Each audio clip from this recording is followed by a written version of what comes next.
मसीह के ज़िंदा और जलाली नाम में सबको सलाम। खुदा का शुक्र करते हैं, खुदा बाप की तारीफ़ करते हैं गुज़रे वक्तों के लिए, गुज़री रात के लिए, हर पल के लिए कि हमारे खुदावंद ने हमारी हिफाजत की और हमें हर अच्छी चीज़ से सैर किया, ये वक्त बख्शा, ये घड़ियाँ बख्शी। इन सांसों के लिए शुक्र करते हैं बाप जी, आपकी हर रहमत के लिए, आपकी हर बरकत के लिए शुक्र करते हैं खुदावंद, जो आपने हमें बख्शी है। हम शुक्रगुजारियों के साथ आपके फाटकों पे आते हैं, गाते बजाते हम्द करते हुए आपकी पाक हजूरी में आते हैं। इसी तरह खुदावंद जी आने वाला एक एक पल, एक एक घड़ी आपके हाथों में दे देते हैं।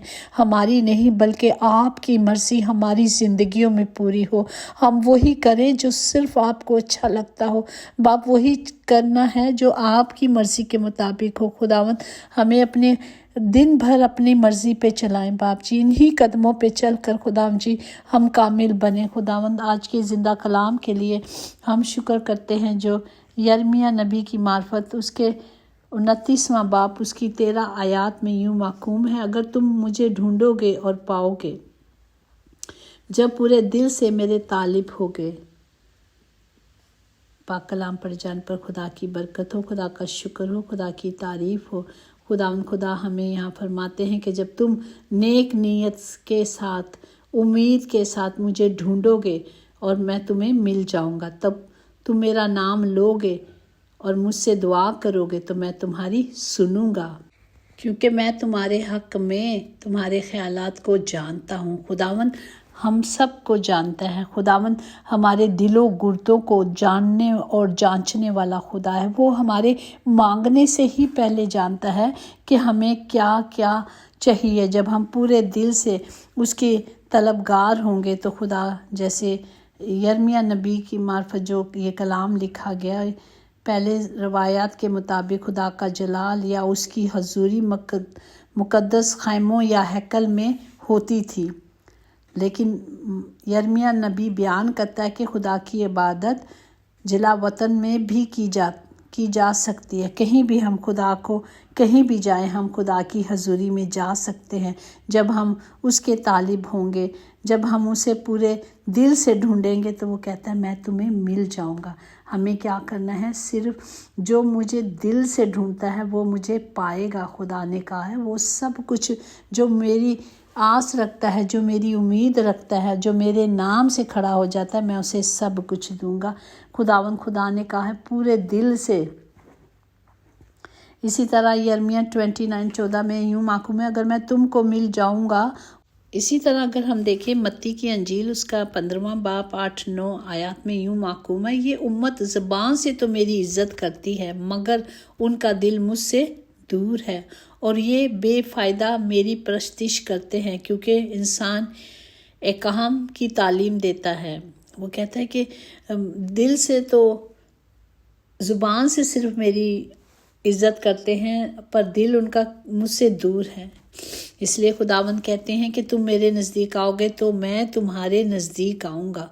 इसी तरह अगर हम मत्ती की 15:10 में भी देखें कि फिर उसने लोगों को पास बुलाकर उनसे कहा कि सुनो और समझो, जो चीज़ मुंह में से जाती है वो आदमियों को नापाक नहीं करती, मगर जो मुंह से निकलती है वही आदमियों को नापाक करती है। अगर हम एक ही मुंह से गाली भी देते हैं और एक ही मुंह से दुआएं भी देते हैं तो क्या वो हमारी दुआएं कबूल की जाएंगी या हम वो जो मांग रहे वो दिया जाएगा? नहीं।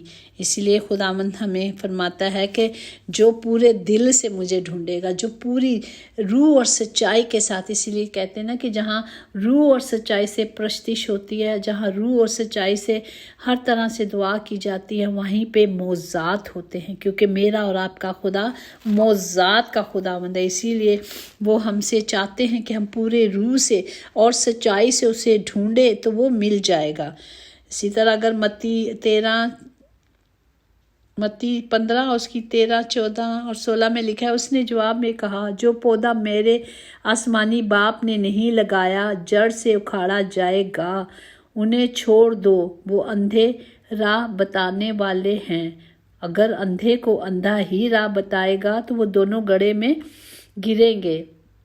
उसने कहा, क्या तुम भी अब तक बेसमझ हो? वो क्या बे समझ अभी तक समझ नहीं आ रही कि क्या नहीं समझते कि जो कुछ मुंह में जाता है वो पेट में पड़ता है और फिर बाहर फेंका जाता है, मगर जो बातें मुंह से निकलती हैं वही दिल से निकलती हैं।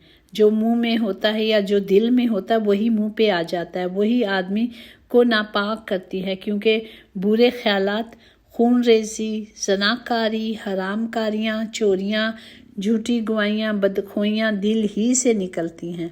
तो हमें जब हम इन चीज़ों को अपनी ज़िंदगी से निकाल कर फेंक देंगे, हम अपने आप को इन चीज़ों से दूर रखेंगे, तो ही हम सच्चाई से उस तक पहुंच सकेंगे, खुदा की हजूरी में जा सकेंगे। हमें अगर इन चीज़ों में एक भी हमारी ज़िंदगी का एक हिस्सा है तो हम वहाँ तक नहीं पहुँच सकते, क्योंकि मेरा और आपका खुदा कामिल है। और गुनाह चाहे छोटा हो चाहे बड़ा हो, गुनाह ही है। अगर हम देखें, अगर एग्ज़ाम दे रहे हैं तो हमारे एक सब्जेक्ट में बहुत अच्छे नंबर आ रहे हैं, बाकी सब में नहीं आ रहे, तो वो हमारी पोजीशन पे फ़र्क पड़ जाता है। क्योंकि हमारे नंबर एक सब्जेक्ट में मैं पास हूँ, 4 में फ़ेल हूँ, तो फिर मैं फ़ेल ही ना, पूरी फ़ेल हो गई। इसी तरह अगर हम आम ज़िंदगी में ये देख रहे हैं तो रूहानी ज़िंदगी में भी यही है। अगर मैं वैसे बहुत अच्छी हूँ और पर ये सारी चीज़ें मुझ में हैं, तो मतलब मैं इस लायक नहीं कि मैं अपने खुदा की हजूरी में बैठ सकूँ। तो हमें इन सारी चीज़ों से अपने आप को दूर रखना है। अगर हम साया पहला बाब देखें, उसमें भी ये लिखा है, जब तुम मेरे हजूर आकर मेरे दीदार के तालिब हो तो कौन तुमसे ये चाहता है कि मेरी बारगाहों को रोंदे। अगर हम पूरे दिल से उसके तालिब होंगे, पूरे दिल से उसे ढूंढेंगे, जब हम उसके पास आएंगे तो वो हमें मिल जाएगा। वो कहता है तुम मेरी ये नहीं चाहता कि मेरी बारगाह को आके रोंदो, मतलब इज़्ज़त ना करो। कितना अजीम खुदा का कलाम है कि जब हम उसकी बारगाह में जाते हैं तो हमें पूरे तौर पर लायक तौर पर जाना है, वरना कहा गया कि तुम मेरी बारगाह को रोंदो। मेरे दिल को तुम्हारे ने चांदों और तुम्हारे मुकर्ररा ईदों से नफ़रत है। खुदा को ये चीज़ें से नफ़रत है कि हम सारी गंदगी में लिपटे रहें, पर वो चांद और जो ईदें हैं उसे खुशी से मनाएं। वो कहता है वो मुझ पर भारी हैं, मैं उनकी बर्दाश्त नहीं कर सकता। खुदा कह रहा है कि मुझे इनकी बर्दाश्त नहीं कि इतने तुम आके ईदें मनाओ और मेरे सामने और मेरी मुक़द्दस गाह को रोंदो। और जब तुम अपने हाथ फैलाओगे तो मैं तुमसे आंख फिरा लूँगा। जब तुम मांगोगे तो मैं तुम्हें नहीं दूंगा। हाँ, जब तुम दुआ पे दुआ करोगे तो मैं ना सुनूंगा। तुम्हारे हाथ तो खून आलूदा हैं, अपने आप को धो लो, अपने आप को पाक कर लो, अपने बुरे कामों को मेरी आंखों के सामने से दूर करो, बदफेली से बाज आओ, नेकुकार बनो, सीखो, इंसाफ के तालिब रहो, मजलूमों की मदद करो, यतीमों की फरियाद से सुनो, बेवाओं की हामी भरो। अगर तुम हामी हो, अगर तुम राज़ी और फरमाबरदार हो तो ज़मीन के अच्छे अच्छे फल खाओगे, पर अगर तुम इनकार करो और बागी हो तो तलवार का लुकवा हो जाओगे, क्योंकि खुदावंद ने अपने मुंह से फरमाया है। खुदावंद कह रहा है कि अगर तुम इन सब बातों को मानते हो तो अच्छे अच्छे फल खाओगे, शेर होगे, हर चीज़ दूंगा मैं। अगर नहीं मानोगे तो तलवार का लुकमा हो जाओगे। तो हमें हर चीज़ जो खुदा के ज़िंदा कलाम ने कही है उसे मानना है। इसी तरह असाया 58:2 में है कि वो रोज़ बरोज़ मेरे तालिब हैं और उस कौम की मानिद जिन्होंने सदाकत के काम किए और अपने खुदा के अहकाम को तरक ना किया, मेरी राहों को दरियाफ़ करना चाहा। वो मुझसे सदाकत के अहकाम तलब करते हैं, वो खुदा के नज़दीकी चाहते हैं। जो खुदा के नज़दीक जाना चाहते हैं, जो खुदा के हजूरी में रहना चाहते हैं, वो सिर्फ खुदा के हुक्मों को माने, उसकी मर्ज़ी पे चले और उन्हीं राहों पे चले जो खुदावंद हमें रोज़ सिखाते हैं कलाम के ज़रिए। कलाम ही मेरी और आपकी ज़िंदगी है। जब हम कलाम की कुदरत को ले लेंगे तो हम निखारे जाएंगे। कलाम हमें निखारता है, कलाम हमें संवारता है। हमें कलाम लेना है। जब हम दुआ करते हैं तो खुदा हमसे دعا کے ذریعے ہم خدا سے باتیں کرتے ہیں، ہمارا ایک رابطہ ہوتا ہے خدا سے، لیکن جب ہم کلام پڑھتے ہیں تو خدا ہم سے باتیں کرتا ہے۔ تو ہمیں اس کلام کو لینا تاکہ ہم اپنے باپ کی آواز کو سن سکیں، اپنے باپ کے قدموں میں رہ سکیں اور اپنے باپ کی مرضی کو جان سکیں کہ میرا اور آپ کا خدا ہم سے کیا چاہتا ہے۔ ہمیں صرف خدا کی قدرت کو لینے کے لیے، خدا کے حکموں کو ماننے کے لیے صرف اور صرف اس کے کلام کو لینا ہے، اور جب ہم اس کے پاک کلام کی مرضی پہ چلیں گے تو خدا ہم سب کو برکت دے گا، خداوند ہم سب کے ساتھ رہے گا۔ وہ ہم سے کبھی دستبردار نہیں ہوتا، وہ ہمیشہ ہمارے ساتھ رہتا ہے۔ شرط یہی ہے کہ ہم نے صرف اس کے حکموں کو ماننا ہے، صرف اس کی مرضی پہ چلنا ہے تاکہ ہم سب چھڑائے جائیں، ہم سب بچائے جائیں۔ خداوند اس کلام کے وسیلے سے ہمیں برکت دے تاکہ ہم پورے دل سے اور سچائی سے خدا کے طلبگار ہوں۔ جب ہم اس کے طلبگار ہوں گے تو وہ ہمیں مل جائے گا۔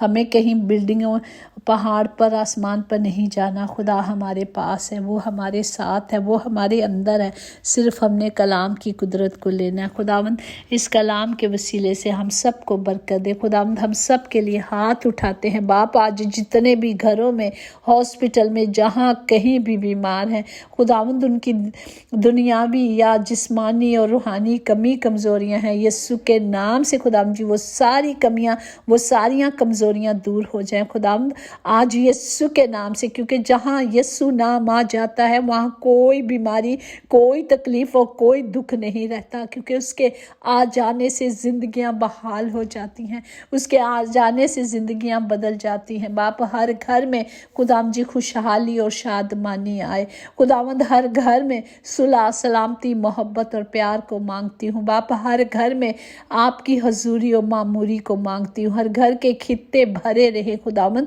کوئی بیماری، کوئی دکھ، کوئی تکلیف نہ ہو خداوند، سب کی مدد کرے، سب کے ساتھ ہو، کیونکہ آپ ہمارے اچھے مددگار ہیں۔ خدا میں سب پوری دنیا کے لیے ہاتھ اٹھاتی ہوں، جہاں جہاں جنگ ہو رہی ہے باپ، ساری خداوند جی یہ آپ کے آنے کی شروعات ہے باپ جی، آپ نے کہا یہ دیکھو گے تو یہ آسمان، یہ کلام کی باتیں ہیں، یہ ہرگز نہ ٹلیں گی، لیکن باپ آج بھی ہم دیکھ رہے ہیں کہ جنہیں آپ نے بچایا ہے وہ بچے ہیں اور وہ گواہی ہے باپ جی۔ اسی طرح آپ اپنے لوگوں کے ساتھ ہوں، سب پر رحم کریں اور سب کی مدد کریں۔ یسوع نام میں قدرت، قوت، طاقت پائی جاتی ہے میرے زندہ خداوند، ہم نے اسی نام سے آپ سے مانگا اور پایا ہے، آمین۔ یقیناً بھلائی اور رحمت عمر بھر ہم سب کے ساتھ ساتھ رہے گی اور ہم ہمیشہ اپنے خداوند خدا کے گھر میں سکونت کریں گے، آمین۔ God bless you all.